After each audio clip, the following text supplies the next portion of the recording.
The Twilight Zone, Black Mirror? Nope, just reality. Up next, we'll tell you about a Wisconsin company that's planning to stick microchips into the bodies of its own employees. Stay tuned.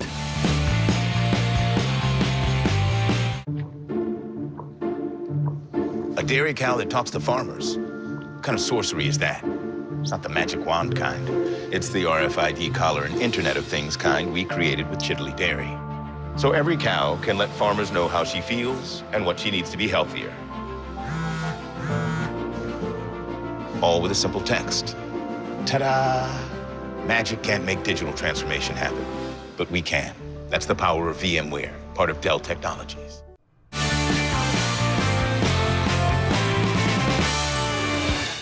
The terrifying future of every 80s science fiction movie has finally arrived. A vending machine company in Wisconsin is offering to implant its employees physically in their bodies with microchips. Three Square Market says the chips, which are about the size of a grain of rice, can be used to access computers, operate printers, or buy goods from vending machines. Todd Westby is the owner of Three Square Markets. He's welcoming us to the brave new world, and he joins us tonight. Mr. Westby, thanks a lot for coming on. Yes, thank you for having me, Tucker. Glad to be here. So, I mean, on the one hand, of course, I salute your, American innovation. On the other hand, I shiver in horror at the level of control you'll have over your employees once you implant microchips in their bodies. Why would you do that? Well, that's really a misconception regarding the microchips. They're not GPS devices. We cannot track them in the workplace at all. They're basically used for conveniences that happen at the workplace and around the world. There are really no tracking devices at all, and we can't trace them anywhere. Yeah. Leaving aside the fact that, of course, I don't believe you, why not just give your employees cards? Do they not have pockets in their clothing? I mean, why would you want to inject them with something like this? They have access to proximity cards, which will do the same thing as a chip. They also have access to password or PIN pads with 4-digit logins that will get them in the building. However, it's much more convenient to a lot of our employees, being a technology company of break room markets and payment systems. It's the convenience factor that our employees are really in favor of. Do you tattoo them with anything? No, we do not. It's basically a implant that goes right beneath the skin between your thumb and your forefinger.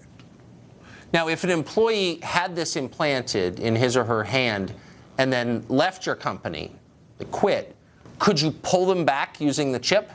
Could you instruct them to come back? No, we cannot.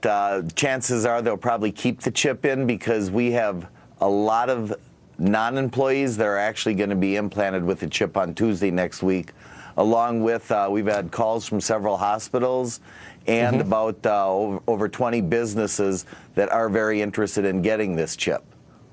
Now, how you can change their opinions with these chips or their thoughts with the chips? Well, we don't change their opinions or thoughts with this chips at all. No, there's no frequencies, no, weird science that happens with it. It's just basically an RFID chip that has to be held within 6 inches of a proximity reader.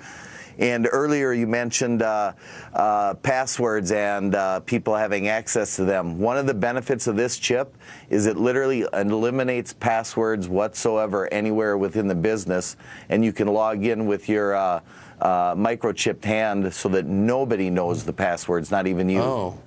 Now, of course, I'm joking in a lot of my questions, but when you say there's no weird science in this, we're just injecting a microchip into your body so you can use the printer, we would at least concede there's some weird science in it. Well, it is out there as far as technology goes, but so was the driverless car 10 years ago, and now we have people sitting in it without a driver. Huh. That's still weird technology. Technology. Last question, Todd, really quick. Would you be comfortable if the government or Amazon, same thing, I guess, did this to you? Well, they do it to the military right now. The government does, and it's a huge tactical advantage out on the fields, also with children. And we had a country call us regarding kidnappings. They're having a problem. So I guess it's the next thing. Okay. I'm going to opt out. But thank you, Todd. I really And appreciate it. deceiveth them that dwell on the earth by the means of those miracles which he had power to do in the sight of the beast. saying to them that dwell on the earth, that they should make an image to the beast, which had the wound by a sword, and did live. And he had power to give life unto the image of the beast, that the image of the beast should both speak, and cause that as many as would not worship the image of the beast should be killed. And he causeth all, both small and great, rich and poor, free and bond, to receive a mark on their right hand and on their foreheads. And that no man might buy or sell, save that he that had the mark, or the name of the beast, or the number of his name. Here is wisdom. Let him that hath understanding count the number of the beast, for it is the number of a man, and his number is 666.